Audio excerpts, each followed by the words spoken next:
So divorce for baby boomers is, well, booming. According to a recent study, the divorce rate among couples over 50 has doubled in the last 20 years. What's behind the trend? We got to ask Vikki Ziegler, divorce attorney extraordinaire and author of The Premarital Planner.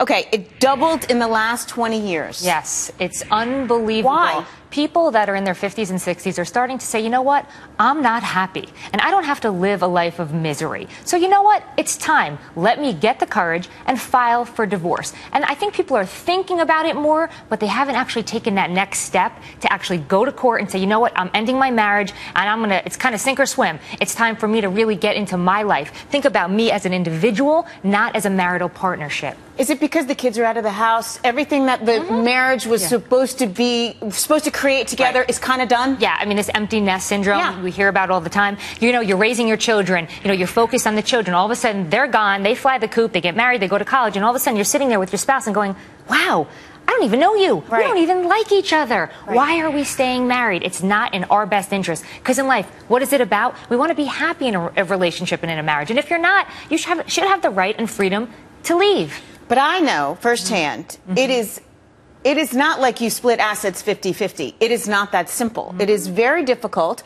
We have a job market that's really tough. We have a housing market where you can't sell your house. And at one point, people weren't getting divorced for that exact reason, right? Oh, absolutely. And I think people are waiting for the economy to have this little rebound. People couldn't, you know, one household couldn't become two. You can't get as much for your real estate. Obviously, the market has been terrible. But I think people are realizing, I don't know how long that's going to last. So they're starting to say, it's time. You know what? I'll take the emotional sacrifice and, you know, the personal freedom if I have some financial risks. Because you know that. Divorce is not easy. I'm not saying that there's a panacea here. But I think people are saying, I'm willing to work 2 jobs to actually be happy and have my personal freedom. That's what people are really saying. And you know what? People are also living longer. All of a sudden, we're going to see a lot of people 90 plus walking around. So why should people be in relationships that they're stuck in? You're right. You have another 40, 50 years to live. You might as well be happy. Right. Interestingly, 1/3 of all divorce filings contain the word Facebook of some sort. What is social media doing? Oh my God, it is turning the divorce world upside down. Every pleading, I'd say 1 out of 2 pleadings has something to do with Facebook,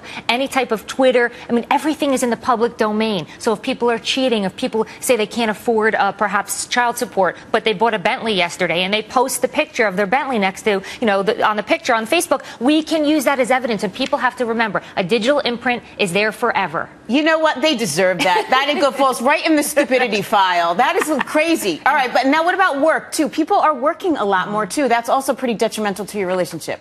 We all know that, I think, as really strong women who are in the workforce. You know what? You have to manage everything. And you know what? When you're working so much, you're tired when you come home, you're still working on your BlackBerry. There's got to be that happy medium where you can focus on the spouse and the person. And when communication fails, we all know the marriage has no chance of survival. So let's just talk quickly, prenup-wise, about the next time around. You have 50 plus getting divorced. Odds are good they didn't have a prenup if they were married for a bunch of years. Right now, they're starting over again.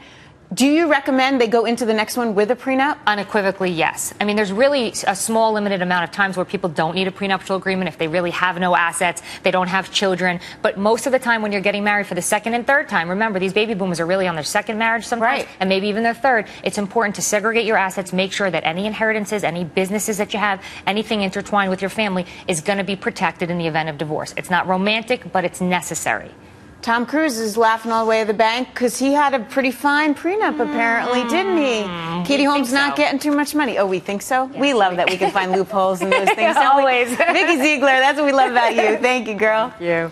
Well, as I mentioned, Katie